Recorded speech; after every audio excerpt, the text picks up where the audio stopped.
ನಮಸ್ಕಾರ ಸ್ನೇಹಿತರೆ, ನಾನು ನಿಮ್ಮ ಪ್ರೀತಿಯ ಲತಾ ನವೀನ್. ಎಲ್ಲರೂ ಕೂಡ ಹೇಗಿದ್ದೀರಾ? ಚೆನ್ನಾಗಿದ್ದೀರಾ ಅಂತ ಭಾವಿಸ್ತೀನಿ. ನಾನು ಕೂಡ ಚೆನ್ನಾಗಿದ್ದೀನಿ. ಸೊ ನೀವೆಲ್ಲರೂ ಕೂಡ ಚೆನ್ನಾಗಿದ್ದೀರಾ ಅಂತ ಭಾವಿಸ್ತಾ ಇವತ್ತಿನ ಈ ಒಂದು ವಿಡಿಯೋನ ಪ್ರಾರಂಭ ಮಾಡ್ತಾ ಇದ್ದೀನಿ. ವಿಡಿಯೋನ ಪ್ರಾರಂಭ ಮಾಡೋಕ್ಕಿಂತ ಮುಂಚೆ ಫಸ್ಟ್ ಟೈಮ್ ನನ್ನ ಚಾನಲ್ ನೋಡ್ತಾ ಇದ್ರೆ ತಪ್ಪದೆ ಹೋಗಿ ಸಬ್ಸ್ಕ್ರೈಬ್ ಮಾಡ್ಕೊಳ್ಳಿ. ವಿಡಿಯೋ ಇಷ್ಟ ಆದಲ್ಲಿ ಲೈಕ್ ಮಾಡಿ, ಶೇರ್ ಮಾಡಿ, ಹಾಗೆ ನಿಮ್ಮ ಫ್ರೆಂಡ್ಸ್ ಅಂಡ್ ಫ್ಯಾಮಿಲಿ ಜೊತೆಗೆ ಈ ಒಂದು ವಿಡಿಯೋನ ಹಂಚ್ಕೊಳ್ಳಿ ಅಂತ ಹೇಳ್ತಾ ಇವತ್ತಿನ ಈ ಒಂದು ವಿಡಿಯೋನ ಪ್ರಾರಂಭ ಮಾಡೋಣ. ಸೊ ಗೃಹಲಕ್ಷ್ಮಿ ಯೋಜನೆ ಹಣ ಖಾತೆಗಳಿಗೆ ಜಮಾ ಆಗಲಿಕ್ಕೆ ಪ್ರಾರಂಭವಾಗಿದೆ. ಸೊ ನಿಮ್ಮೆಲ್ಲರಿಗೂ ಕೂಡ ಗೊತ್ತಿರುವ ಹಾಗೆ ಇನ್ ಮುಂದೆ 5,000 ರೂಪಾಯಿ ಹಣ ಬರಲ್ಲ, 2,000 ರೂಪಾಯಿ ಮಾತ್ರ ಬರೋದು. 5,000 ರೂಪಾಯಿ ಇದು ಅಮೌಂಟ್ ಯಾರಿಗೂ ಬಂದಿಲ್ಲ ಇದುವರೆಗೂ, ಇನ್ ಮುಂದೆ ಕೂಡ ಬರೋದಿಲ್ಲ. ಗೃಹಲಕ್ಷ್ಮಿ ಯೋಜನೆ ಹಣ ಏನಿದ್ರು ಮುಂಚೆ ಹೇಳಿದ ಹಾಗೆ 2,000 ಹಣ ಮಾತ್ರ ಖಾತೆಗಳಿಗೆ ಜಮಾ ಆಗೋದು. 32, 33ನೇ ಕಂತಿನ ಹಣ ಖಾತೆಗಳಿಗೆ ಜಮಾ ಆಗ್ಲಿಕ್ಕೆ ಪ್ರಾರಂಭವಾಗಿದೆ. ಯಾವ ಯಾವ ಜಿಲ್ಲೆಗಳಿಗೆ ಹಣ ಜಮಾ ಆಗಿದೆ ಅನ್ನೋದ್ರ ಬಗ್ಗೆ ಸಂಕ್ಷಿಪ್ತವಾಗಿ ಹೇಳ್ತೀನಿ. ಈ ವಿಡಿಯೋನ ಎಲ್ಲೂ ಕೂಡ ಸ್ಕಿಪ್ ಮಾಡದೆ ಕೊನೆವರೆಗೂ ನೋಡಿ. ಹಾಗೇನೆ ಯಾರಿಗಾದ್ರೂ ವೆಯ್ಟ್ ಲೂಸ್ ಆಗಬೇಕು ಅಂತ ಇದ್ರೆ, ಅಂದ್ರೆ ತುಂಬಾ ದಪ್ಪ ಇದ್ದೀನಿ, ನ್ಯಾಚುರಲ್ ಆಗಿ ವೆಯ್ಟ್ ಲೂಸ್ ಆಗಬೇಕು ಅಂತ ಇದ್ರೆ, ಸೊ ಕೆಳಗಡೆಯಲ್ಲಿ ಇನ್ಸ್ಟಾಗ್ರಾಮ್ ಪೇಜ್ನ ಲಿಂಕ್ ಕೊಟ್ಟಿರ್ತೀನಿ. ಈ ಪೇಜನ್ನ ಫಾಲೋ ಮಾಡ್ಕೊಂಡು ಹೋಗಿ ಅಲ್ಲಿರುವಂತಹ ನಂಬರ್ಗೆ ವಾಟ್ಸ್ಆಪ್ ಮುಖಾಂತರ ಕಾಂಟ್ಯಾಕ್ಟ್ ಮಾಡಿ. ಸೊ ನೀವು ಕೂಡ ನಿಮ್ಮ ವೆಯ್ಟ್ ಲೂಸ್ನ ಮಾಡ್ಕೋಬಹುದು ಹೆಲ್ದಿ ವೇಯಲ್ಲಿ. ತುಂಬಾ ಜನ ಕೇಳ್ತಿದ್ರಿ ಟಮ್ಮಿ ಟ್ವಿಸ್ಟರ್ ಲಿಂಕ್ ಹೇಳಿ ಅಂತ ಯೂಟ್ಯೂಬಲ್ಲಿ ಕೂಡ. ಸೊ ಈ ವಿಡಿಯೋದ ಡಿಸ್ಕ್ರಿಪ್ಷನ್ ಅಲ್ಲಿ ಟಮ್ಮಿ ಟ್ವಿಸ್ಟರ್ ಲಿಂಕ್ ಅನ್ನು ಅಪ್ಲೋಡ್ ಮಾಡಿರ್ತೀನಿ. ನಿಮ್ಗೆ ಏನಾದ್ರು ಇಂಟ್ರೆಸ್ಟ್ ಇದ್ರೆ ಈ ಟಮ್ಮಿ ಟ್ವಿಸ್ಟರ್ ನ ನೀವು ಕೂಡ ಪರ್ಚೇಸ್ ಮಾಡಿ, ಹಾಗೆ ನೀವು ಕೂಡ ಬೈ ಮಾಡಿ ಅಂತ ಹೇಳ್ತಾ ಇವತ್ತಿನ ಈ ಒಂದು ವಿಡಿಯೋನ ಸ್ಟಾರ್ಟ್ ಮಾಡೋಣ. ಸ್ನೇಹಿತರೆ, ಮೊದಲನೇದಾಗಿ ಹೇಳ್ಬೇಕು ಅಂದ್ರೆ ಗೃಹಲಕ್ಷ್ಮಿ ಯೋಜನೆ. ಈಗ ತುಂಬಾ ಜನ ಕೇಳ್ತಾ ಇದ್ದಿದ್ದು ಅದನ್ನೇ, ಗೃಹಲಕ್ಷ್ಮಿ ಯೋಜನೆ ಹಣ ಬರುತ್ತಾ 5,000 ರೂಪಾಯಿ ಬರುತ್ತಾ, 2,000 ರೂಪಾಯಿ ಬರುತ್ತಾ ಅಂತ ಒಂದಿಷ್ಟು ಜನರಿಗೆ ಗೊಂದಲ ಇತ್ತು. ಅದರ ಪ್ರಕಾರವಾಗಿ ಇನ್ ಮುಂದೆ 5,000 ಬರಲ್ಲ, 2,000 ರೂಪಾಯಿ ಹಣನೇ ಬರೋದು ಅನ್ನೋದು ಕನ್ಫರ್ಮ್ ಕೂಡ ಆಗಿದೆ. ಯಾಕೆಂದ್ರೆ ಈ ಹಿಂದೆ ಕೂಡ 2,000 ರೂಪಾಯಿನೇ ಬಿಡುಗಡೆ ಮಾಡ್ತೀವಿ ಅಂತ ಹೇಳಿ ರಾಜ್ಯ ಸರ್ಕಾರ ಹೇಳಿದ್ದು. ಅದೇ ತರ ಅಲ್ಲಿ 2,000 ರೂಪಾಯಿ ಹಣವನ್ನೇ ಬಿಡುಗಡೆ ಮಾಡುತ್ತೆ. 5,000 ರೂಪಾಯಿ ಹಣ ಅನ್ನೋದು ಎಲ್ಲೂ ಕೂಡ ಡಿ ಕೆ ಶಿವಕುಮಾರ್ ಸರ್ ಅವರು ಓಪನ್ ಆಗಿ, ಅಂದ್ರೆ ಒಂದು ಸ್ಟೇಜ್ ಮೇಲೇನೋ ಅಥವಾ ಪ್ರೆಸ್ ಮೀಟ್ ಅಲ್ಲೋ ಅಥವಾ ನೀವು ನೋಡ್ತಾ ಇರ್ಬೋದು ಪ್ರಮಾಣ ವಚನ ಸ್ವೀಕರಿಸಿದಾಗ್ಲೋ ಎಲ್ಲೂ ಕೂಡ ಇದ್ರ ಬಗ್ಗೆ ಒಂದು ಪಾಯಿಂಟ್ ಕೂಡ ಬಿಟ್ಕೊಟ್ಟಿಲ್ಲ, ಹೇಳೂ ಇಲ್ಲ ಆ ರೀತಿಯಾಗಿ. ಸೊ ಇನ್ನೊಂದು ವಿಚಾರವನ್ನ ಹೇಳ್ಬೇಕು ಅಂದ್ರೆ ಹೇಳಿದ್ದಾರೆ ಏನು ಅನ್ನೋದಾದ್ರೆ, ಗೃಹಲಕ್ಷ್ಮಿ ಯೋಜನೆಗೆ ಮತ್ತೊಮ್ಮೆ ಅರ್ಜಿಯನ್ನ ಹಾಕಬೇಕು, ಹೀಗೆ ಮತ್ತೊಮ್ಮೆ ಅರ್ಜಿಯನ್ನ ಹಾಕಬೇಕು, ಮರುಪರಿಶೀಲನೆ ಆಗ್ಲೇಬೇಕು, ಬಯೋಮೆಟ್ರಿಕ್ ಕೊಡ್ಲೇಬೇಕು ಅಂತ ಹೇಳಿದ್ದಾರೆ. ಅದು ಯಾರ್ಯಾರಿಗೆ ಅನ್ನೋದು ಕೂಡ ಈ ಹಿಂದಿನ ವಿಡಿಯೋದಲ್ಲಿ ಹೇಳಿದೀನಿ. ಹೊಸದಾಗಿ ನೋಡ್ತಾ ಇರೋರಿಗೆ ಹೇಳೋದಾದ್ರೆ, ಟ್ಯಾಕ್ಸ್ ಪೇಯರ್ಗೆ ಗೃಹಲಕ್ಷ್ಮಿ ಯೋಜನೆ ಹಣ ಬರಲ್ಲ. ಸೊ ನೀವು ತುಂಬಾ ಜನ ನಮ್ಮ ಮನೆಯಲ್ಲಿ ವಯಸ್ಸಾಗಿದ್ರು ಕೂಡ, ಅವ್ರು ತೀರ್ ಹೋಗಿದ್ರು ಕೂಡ ಗೃಹಲಕ್ಷ್ಮಿ ಯೋಜನೆ ಹಣ ಅವರ ಖಾತೆಗೆ ಬೀಳ್ತಾ ಇದೆ.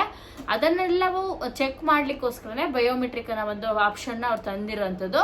ಅವ್ರಿದ್ರೆ ಬಂದೆ ಬಯೋಮೆಟ್ರಿಕ್ ಹಾಕ್ತಾರೆ, ಅವ್ರಿಲ್ಲ ಅನ್ನೋದಕ್ಕೋಸ್ಕರ ಈ ತರ ಒಂದು ಸ್ಕೀಮ್ ಅನ್ನ ಆಲ್ರೆಡಿ ಒಂದು ಪ್ಲಾನ್ ಮಾಡಿದ್ದಾರೆ ಅಂತಾನೆ ಹೇಳ್ಬೋದು.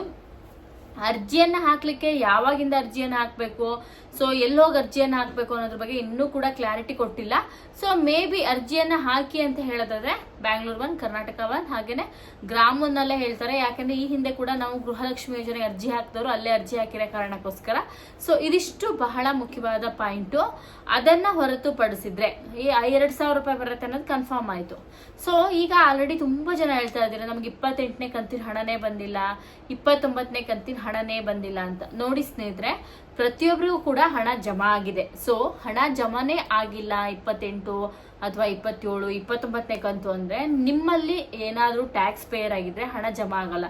ಅದು ಸರ್ಕಾರದ ಗಮನಕ್ಕೆ ಬಂದಿದ್ದು ಗೊತ್ತಾಗಿದ್ರೆ ನಿಮ್ಗೆ ಟ್ಯಾಕ್ಸ್ ಪೇಯರ್ ಅಂತ ಹಣ ಬರೋದಿಲ್ಲ. ಅಕಸ್ಮಾತ್ ನೀವು ಟ್ಯಾಕ್ಸ್ ಪೇಯರ್ ಅಲ್ಲ ಆದ್ರೂ ಕೂಡ ಬರ್ತಾ ಇಲ್ಲ ಅಂದ್ರೆ ನಿಮ್ಮಲ್ಲಿ ಅರ್ಜಿ ಹಾಕಿರೋದ್ರಲ್ಲಿ ಏನೋ ಸಮಸ್ಯೆ ಆಗಿರ್ಬೋದು. ಅದನ್ನ ನೀವು ಮತ್ತೊಮ್ಮೆ ಅರ್ಜಿ ಹಾಕಿರೋದನ್ನ ಚೆಕ್ ಮಾಡಿಸ್ಬೇಕಾಗತ್ತೆ, ಮರುಪರಿಶೀಲನೆ. ಅದು ಯಾವುದೂ ಕೂಡ ಸರಿಯಾಗಿಲ್ಲ. ನೀವೇನಾದ್ರು ಗೌರ್ಮೆಂಟ್ ಜಾಬ್ ಅಲ್ಲಿ ಇದ್ದೀರಾ ಅದನ್ನು ಕೂಡ ನೀವು ಚೆಕ್ ಮಾಡ್ಬೇಕಾಗತ್ತೆ. ಯಾವುದೂ ಕೂಡ ಇಲ್ಲ, ನಮ್ಮ ಹಸ್ಬೆಂಡ್ ಕೂಡ ಟ್ಯಾಕ್ಸ್ ಪೇಯರ್ ಅಲ್ಲ ಆದ್ರೂ ಕೂಡ ನಮ್ಗೆ ಹಣ ಬರ್ತಾ ಇಲ್ಲ ಅಂದ್ರೆ, ಸೊ ನಿಮ್ಮ ಹತ್ತಿರದಲ್ಲಿರುವ ಸೆಂಟರ್ಗಳಿಗೆ ಹೋಗಿ ಚೆಕ್ ಮಾಡಿಸಿ. ಹೌದು, ನಾವು ಆಲ್ರೆಡಿ ನಮ್ಮ ಹಸ್ಬೆಂಡ್ ಟ್ಯಾಕ್ಸ್ ಪೇಯರ್ ಆಗಿದ್ದಾರೆ, ನಾನು ಕೂಡ ಟ್ಯಾಕ್ಸ್ ಪೇಯರ್ ಆಗಿದ್ದಾರೆ, ನಮ್ಗೆ ಇಷ್ಟು ದಿನ ಹಣ ಬರ್ತಿತ್ತು, ಇನ್ಯಾಕೆ ಬರ್ತಾ ಇರ್ಲಿಲ್ಲ ಅಂದ್ರೆ ಇಷ್ಟು ದಿನ ಬಂದಿದೆ ನಿಮ್ಮ ಅದೃಷ್ಟ ಅನ್ಕೊಳ್ಳಿ, ಇನ್ ಮುಂದೆ ಹಣ ಬರಲ್ಲ, ಅದಂತೂ ಗ್ಯಾರಂಟಿ. ಹಾಗೇನೆ ಗೃಹಲಕ್ಷ್ಮಿ ಯೋಜನೆಯ ವಿಚಾರಕ್ಕೆ ಬರೋದಾದ್ರೆ, ಸೊ ಹಣ ಬರ್ದೇ ಇದ್ದವರು ದಯವಿಟ್ಟು ಹೋಗಿ ಚೆಕ್ ಮಾಡಿಸ್ಕೊಳ್ಳಿ. ಹಣ ಬಂದವರು ಯಾರು ನನ್ನ ವಿಡಿಯೋನ ನೋಡ್ತಾ ಇದ್ರೆ ದಯವಿಟ್ಟು ಹಣ ಬಂದಿದೆ ಅಂತ ಒಂದು ಕಮೆಂಟ್ ಮಾಡಿ. ಯಾಕೆಂದ್ರೆ ನಾನು ಇಲ್ಲಿ ಹೇಳ್ತಿರೋದು 28, 29ನೇ ಕಂತಿನ ಹಣ ಬಂದಿದೆ ಅಂತ ಕಮೆಂಟ್ ಮಾಡಿ. ಯಾಕಂದ್ರೆ ನಿಮ್ ತರನೇ ಬೇರೆಯವರು ಕೂಡ ನೋಡ್ತಿರ್ತಾರೆ, ಅವರಿಗೆ ಒಂದು ಕ್ಲಾರಿಟಿ ಸಿಗ್ಲಿ ಅನ್ನೋ ಒಂದು ಕಾರಣಕ್ಕೋಸ್ಕರ. ಇನ್ನು ಬೇರೆ ಕಂತು 30, 31, 32, 33 ಈ ಕಂತಿನ ಹಣ 33ನೇ ಕಂತಿನ ಹಣ 32ನೇ ಕಂತಿನ ಹಣ ಯಾರಿಗೂ ಕೂಡ ಜಮಾ ಆಗಿಲ್ಲ. ಅದನ್ನ ನೆನಪಲ್ಲಿ ಇಟ್ಕೊಳ್ಳಿ ಸ್ನೇಹಿತರೆ. ಅವ್ರಿಗೆ ಜಮಾ ಆಗಿದೆ, ನಮಗ್ ಜಮಾ ಆಗಿದೆ ಅನ್ಕೊಳಕ್ ಹೋಗ್ಬೇಡಿ. ಹಾಗೇನೆ 30ನೇ ಕಂತಿನ ಹಣವೂ ಕೂಡ ಜಮಾ ಆಗಿದೆ. ದಯವಿಟ್ಟು ಹೋಗಿ ಚೆಕ್ ಮಾಡ್ಕೊಳ್ಳಿ ನಿಮ್ಮ ಖಾತೆಗಳನ್ನ. 31, 32ನೇ ಕಂತು ಹಾಗೆ 33ನೇ ಕಂತಿನ ಹಣ ಪೆಂಡಿಂಗ್ ಇರುವಂತದ್ದು. 30ನೇ ಕಂತಿನ ಹಣವನ್ನು ಇನ್ನೇನು ಪ್ರಮಾಣ ವಚನವನ್ನ ಸ್ವೀಕಾರ ಮಾಡೋಕ್ಕಿಂತ ಮುಂಚಿತವಾಗಿ ಜಮಾ ಮಾಡಿದ್ರು, ಅದು ಕೂಡ ಜಮಾ ಆಗಿದೆ. ಯಾವ ಯಾವ ಜಿಲ್ಲೆಗಳಿಗೆ ಜಮಾ ಆಗಿದೆ ಅಂತ ನೋಡಿದರೆ ಪ್ರತಿ ಒಂದು ಜಿಲ್ಲೆಗಳಿಗೂ ಕೂಡ ಹಣ ಜಮಾ ಆಗಿದೆ. ಸೊ ಅಕಸ್ಮಾತ್ ಎಲ್ಲೋ ನಿಮ್ಗೆ ಪೆಂಡಿಂಗ್ ಇದೆ ಅಂದ್ರೆ ಯೋಚನೆ ಮಾಡಬೇಡಿ. ಸೊ ಒಂದ್ ಸ್ವಲ್ಪ ದಿನ ಕಾಯಿರಿ, ಹಣವನ್ನ ಮತ್ತೊಮ್ಮೆ ಬಿಡುಗಡೆ ಮಾಡೋತಿ ಬರ್ಬೋದು. ಅಥವಾ ನಿಮ್ಗೆ ಏನಾದ್ರು ನೀವು ಫಾಲ್ಟ್ ಇದೆ, ನೀವು ಅರ್ಜಿ ಅಲ್ಲಿ ಹಾಕಿದ್ರಲ್ಲಿ ಇಷ್ಟು ದಿನ ಆದ್ಮೇಲೆ ಸರ್ಕಾರಕ್ಕೆ ಗೊತ್ತಾಯ್ತು. ಯಾವುದೇ ರೀತಿ ಸಮಸ್ಯೆ ಇದ್ದರೂ ಪಂಡಿತ್ ಶ್ರೀ ಶಿವರಾಜ್ ಎಸ್ ಗುರೂಜಿಯವರು ಒಂದೇ ದಿನದಲ್ಲಿ 100% ರಿಸಲ್ಟ್ ಅನ್ನು ಕೊಡ್ತಾರೆ. ಸ್ತ್ರೀ ಪುರುಷ ವಶೀಕರಣ, ಪರಸ್ತ್ರೀ ಸಂಬಂಧ, ಪ್ರೀತಿ ಪ್ರೇಮ ಸಮಸ್ಯೆ, ಸ್ತ್ರೀ ವಶೀಕರಣ, ಮಾಟಮಂತ್ರ ಸಮಸ್ಯೆ ಅಥವಾ ಗಂಡ ಹೆಂಡತಿಯಲ್ಲಿ ಕಿರಿಕಿರಿ ಆಗಿರ್ಬೋದು, ಆರೋಗ್ಯ ಸಮಸ್ಯೆ ಆಗಿರೋದು, ವ್ಯಾಪಾರದಲ್ಲಿ ನಷ್ಟ ಆಗಿರ್ಬೋದು ಅಥವಾ ಯಾವುದೇ ರೀತಿ ತೊಂದರೆಗಳಿದ್ದರೂ ಕೂಡ ಈ ನಂಬರ್ಗೆ ಕಾಲ್ ಮಾಡಿ ಪರಿಹಾರವನ್ನು ಕಂಡುಕೊಳ್ಳಿ. ಆಯ್ತು ಅಂದ್ರೆ ಇಷ್ಟು ದಿನ ಬಂದಿದೆ ನಿಮ್ ಲಕ್ಕು ಅಂದ್ಕೊಂಡು ಸುಮ್ನಿರಿ. ಅಕಸ್ಮಾತ್ ಎಲ್ಲದೂ ಸರಿ ಇದೆ ಅಂದ್ರೆ ದಯವಿಟ್ಟು ಕಾದ್ ನೋಡಿ, ಇನ್ನು ಕೂಡ ಹಣ ಬರ್ಬೋದು. ಆಲ್ರೆಡಿ ಹಣ ಜಮಾ ಆಗಿದೆ, ದಯವಿಟ್ಟು ನಿಮ್ಮ ಖಾತೆಗಳನ್ನ ಚೆಕ್ ಮಾಡಿ ಅಂತ ನಾನು ಹೇಳ್ತೀನಿ. ಸೊ ಇದು ಬಹಳ ಮುಖ್ಯವಾದ ಅಪ್ಡೇಟು, ಜೊತೆಗೆ ಒಂದು ಗುಡ್ ನ್ಯೂಸ್ ಕೂಡ. ಹಣವನ್ನ ಬಿಡುಗಡೆ ಮಾಡ್ತಾ ಇದ್ದಾರೆ, ದಯವಿಟ್ಟು ಎಲ್ಲರೂ ಕೂಡ ಕಾಯಿರಿ ಅಂತ ಹೇಳ್ತೀನಿ. ಹಾಗೇನೆ ಉಚಿತ ಬಸ್ ಪ್ರಯಾಣ ಕೂಡ ಇದೆ, ಯುವ ನಿಧಿ ಯೋಜನೆ ಇದೆ, ಗೃಹ ಜ್ಯೋತಿ ಯೋಜನೆ ಇದೆ. ತುಂಬಾ ಜನ ಹೇಳ್ತೀರಾ ನಮ್ಗೆ ಉಚಿತ ಬಸ್ ಪ್ರಯಾಣ ಬೇಡದಿತ್ತು, ನಮ್ಗೇನು ಅದು ಯೂಸ್ಫುಲ್ ಇಲ್ಲ ಅಂತ. ಹೌದು, ತುಂಬಾ ಜನಕ್ಕೆ ಇದು ಯೂಸ್ಫುಲ್ ಇಲ್ಲ.